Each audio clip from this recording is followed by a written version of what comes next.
The water is black, and the silence beneath it is absolute. Divers descend through churning sediment, their lights cutting narrow cones through centuries of darkness, until suddenly a face emerges from the gloom.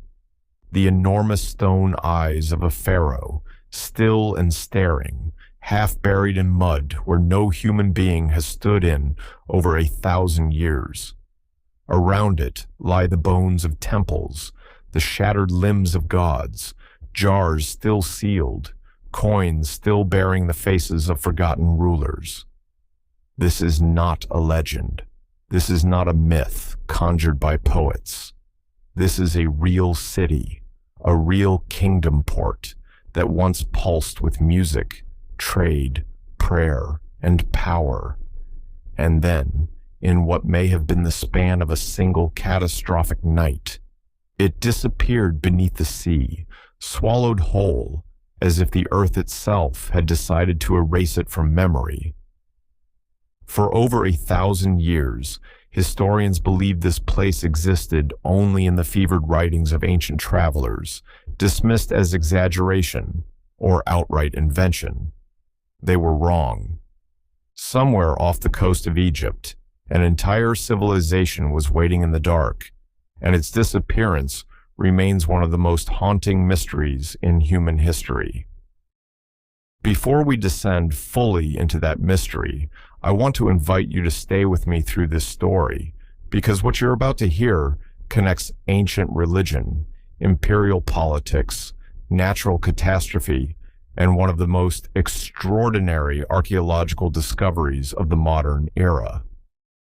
If stories like this fascinate you, consider subscribing, because we explore lost worlds like this one regularly, and I promise you, this is only the beginning of the mystery. Long before Alexandria existed, long before Cleopatra ever walked the marble halls of a Ptolemaic palace, there was a city called Thonis, known to the Greeks as Heraklion. It sat where the Nile's canopic branch met the Mediterranean Sea on the northern edge of Egypt, and for centuries it served as the kingdom's primary gateway to the outside world. Every ship that wished to trade with Egypt, every merchant carrying wine from Greece, silver from Cyprus, or perfume from Phoenicia, had to pass through Thonis first. It was here that goods were inspected, taxed, and blessed, quite literally, because Thonis was not merely a trading post. It was a sacred city, built around the worship of Amun, the great god of Egyptian religion, and his son Khonsu, worshipped locally under the name Harishef. This was a place where commerce and divinity were inseparable, where a merchant unloading amphorae of wine might glance up to see towering statues of pharaohs gazing down from temple gates, their faces catching the same sunlight that shimmered on the harbor water. We know these details not from myth, but from something far more extraordinary: the physical remains of the city itself, resting on the seafloor of Aboukir Bay, discovered and painstakingly mapped, beginning in the year 2000, by a team of underwater archaeologists led by Frank Gaudio. What they found astonished the archaeological world. Enormous granite statues, over 16 feet tall, depicting a pharaoh and queen frozen mid-stride. The remains of the great temple of Amun-Gareb, where pharaohs once came to be ritually confirmed as legitimate rulers of Egypt. Hundreds of smaller votive offerings, coins, ceramic jars, and most tellingly, dozens of ancient shipwrecks, some remarkably preserved by the oxygen-poor mud that had entombed them for over a millennium. This was not speculation. This was Thonis, exactly where ancient inscriptions had claimed it would be, and exactly as vanished as legend had described. To understand why its disappearance is so haunting, we need to understand what Thonis actually was during its centuries of prosperity.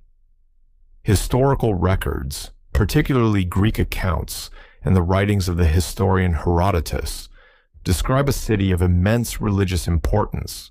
Herodotus, writing in the 5th century BCE, mentioned a great temple dedicated to Hercules at the mouth of the Nile, which archaeologists now believe corresponds to Heracleon's temple of Amun. According to Egyptian religious tradition, this temple played a critical role in the coronation of pharaohs. It was here, texts suggest, that Amun himself was believed to grant kings their divine authority. If this identification is correct, and most scholars now accept that it is, then Thonis was not simply a customs post. It was one of the spiritual anchors of the entire Egyptian state, a place where earthly power was believed to be sanctified by the gods. Picture it in its prime: wide stone quays lined with mooring posts, where ships from across the Mediterranean world jostled for space. Warehouses stacked with cedar, papyrus, faience, and grain. Temple precincts thick with incense smoke, where priests in white linen performed rites before towering statues gilded by the setting sun. Fishermen hauling nets along canals that threaded through the city like veins, connecting Thonis not just to the sea, but to Egypt's beating heart. Markets loud with a dozen languages, Greek sailors bartering with Egyptian merchants, the scent of spice and salt water mixing in the humid air. This was a city built on water, quite literally, constructed on the soft, sediment-rich delta soil of the Nile's mouth, a foundation that gave it access to trade routes stretching across the ancient world, but which also, as we will see, may have carried within it the seeds of the city's destruction. For nearly 1,000 years, Thonis thrived, evolving alongside Egypt's shifting political fortunes. It flourished under the pharaohs of the late period, remained vital during the Persian occupation of Egypt, and continued its role as a major port even after Alexander the Great's conquest transformed the region forever. When Alexandria was founded nearby around 331 BCE, many assumed Thonis would fade into irrelevance, overshadowed by its glittering new neighbor. But archaeological evidence tells a different story. Coins and artifacts recovered from the site show that Thonis continued operating well into the Ptolemaic period, coexisting with Alexandria rather than being immediately replaced by it. The two cities seem to have functioned almost as partners, Alexandria as the glamorous new capital of Hellenistic culture, and Thonis as the older. So, what actually happened? This is where historians and archaeologists must proceed carefully, distinguishing rigorously between what we know, what we can reasonably infer, and what remains genuinely uncertain. The leading scientific explanation centers on a phenomenon called soil liquefaction, combined with gradual land subsidence. The city of Thonis was built upon the Nile Delta, a landscape composed of loose, waterlogged sediment, essentially a kind of soft, saturated soil that behaves very differently from solid bedrock. Geological surveys of the region, conducted alongside the archaeological excavations, have revealed that this sediment was prone to sudden liquefaction, particularly when subjected to the shock of an earthquake. When saturated soil liquefies, it temporarily loses its structural integrity and behaves almost like quicksand, unable to support the weight of buildings, monuments, or entire city districts. If a significant earthquake struck the region, and the eastern Mediterranean has a long history of seismic activity, it's entirely plausible that large sections of Thonis simply sank into the earth beneath it, dragging temples, statues, and streets down with terrifying speed. Supporting this theory is physical evidence found directly at the site. Some of the massive stone blocks and statues recovered from Heracleion show fracture patterns and displacement consistent with sudden structural collapse rather than the slow erosion one would expect from gradual sea level rise alone. Additionally, this region of Egypt is known to have experienced other instances of coastal land loss due to similar geological processes, lending credibility to the idea that Thonis's fate was not unique, but rather an extreme example of a vulnerability built into the very ground the city stood upon. However, and this is crucial for understanding the honest state of historical knowledge, not all researchers agree that a single earthquake explains everything. Some scholars argue for a more gradual process, a combination of slowly rising sea levels, the compaction of delta sediment over centuries under the weight of monumental architecture, and periodic flooding events that incrementally weakened the city's foundations until a final catastrophic event, perhaps a tsunami or a severe storm surge, delivered the final blow.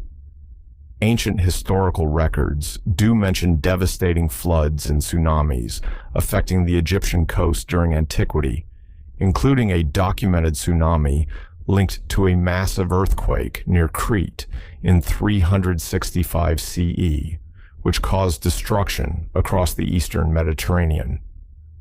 Whether that specific event was responsible for the final destruction of Thonis remains unproven, but it illustrates that the region was subject to exactly the kind of natural disaster capable of erasing a coastal city. What makes this mystery so emotionally powerful is not just the scale of the destruction, but its apparent suddenness in certain areas of the site. Divers have found artifacts frozen in what almost looks like a moment of interruption, coins scattered rather than carefully stored, ships found in configurations suggesting sudden sinking rather than gradual abandonment, temple offerings left in place rather than removed by fleeing priests.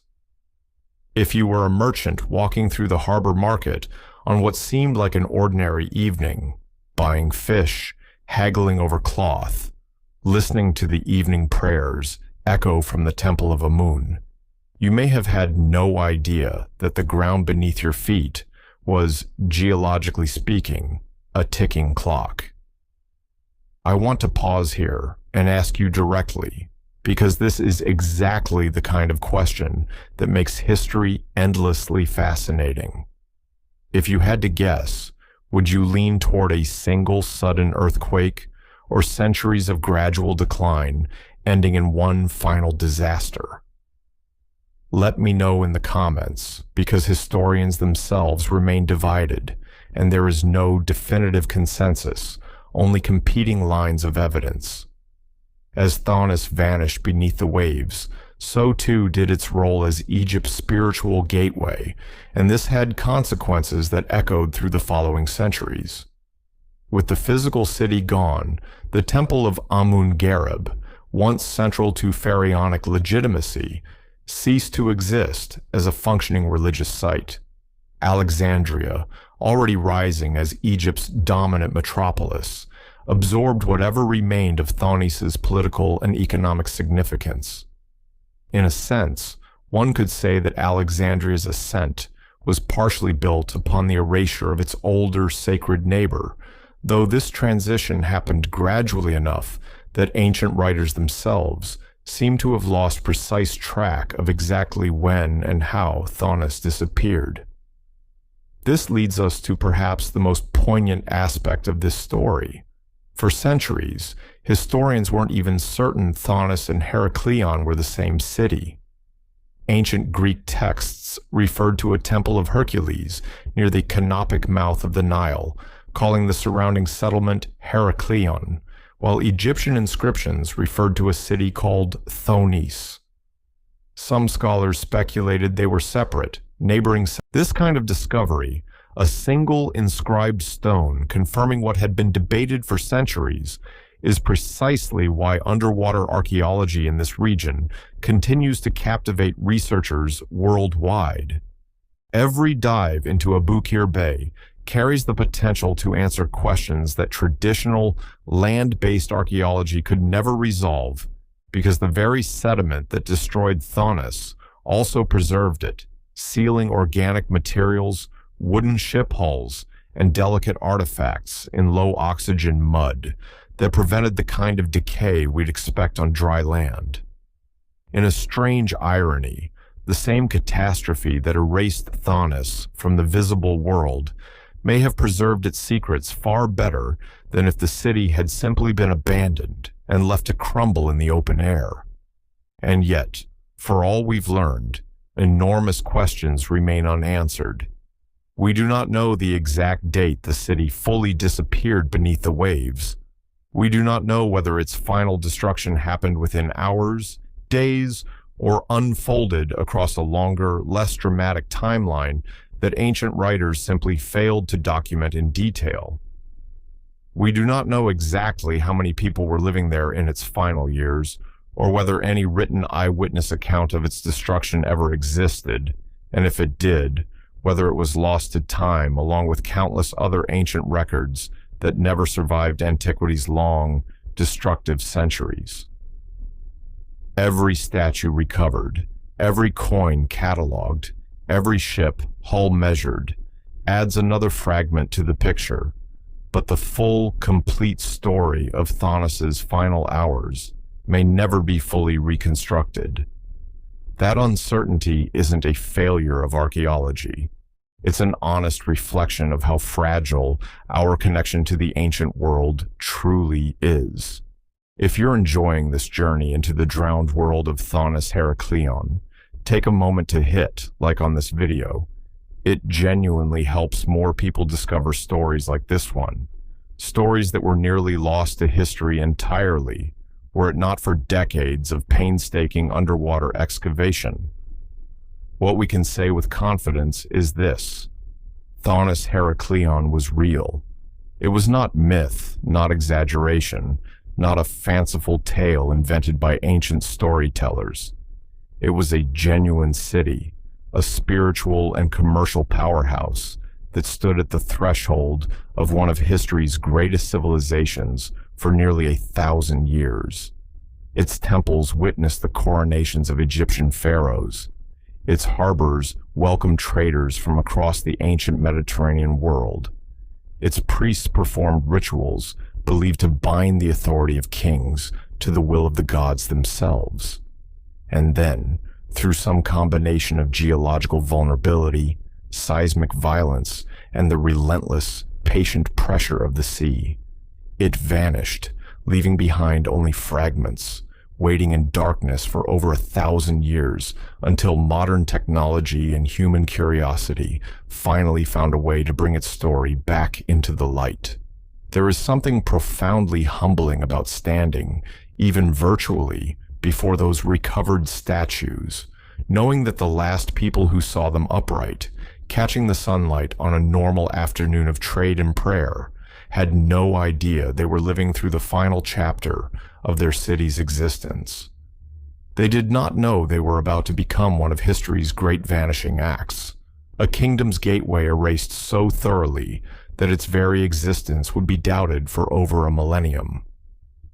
Even now, archaeologists continue their careful work beneath the waters of Abukir Bay, and every expedition raises the possibility of new discoveries, additional inscriptions, further evidence that could refine or challenge our current understanding of exactly what happened to Thonis, and precisely when its final hour arrived.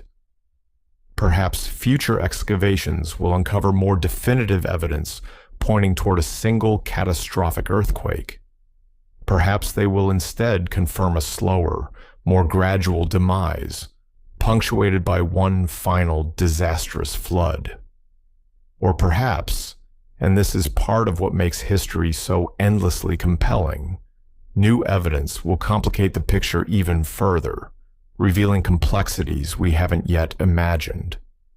What remains certain is this: Somewhere beneath the waves off the Egyptian coast lies a city that once stood as a bridge between the mortal and the divine, a place where pharaohs sought legitimacy, where merchants built fortunes, where ordinary people lived, worshipped, and died, entirely unaware that their home would one day be remembered as one of history's great lost kingdoms. The sea that swallowed Thonis also preserved its memory, holding it safe in silence and darkness until we were finally ready to listen. If this story captivated you, I'd love to know which vanished civilization or historical mystery you'd like explored next. Drop your suggestion in the comments below, and consider subscribing if you want to keep uncovering forgotten history with me. Because somewhere out there, in the depths of forgotten seas and beneath the sands of forgotten deserts, more lost kingdoms are still waiting patiently to be found.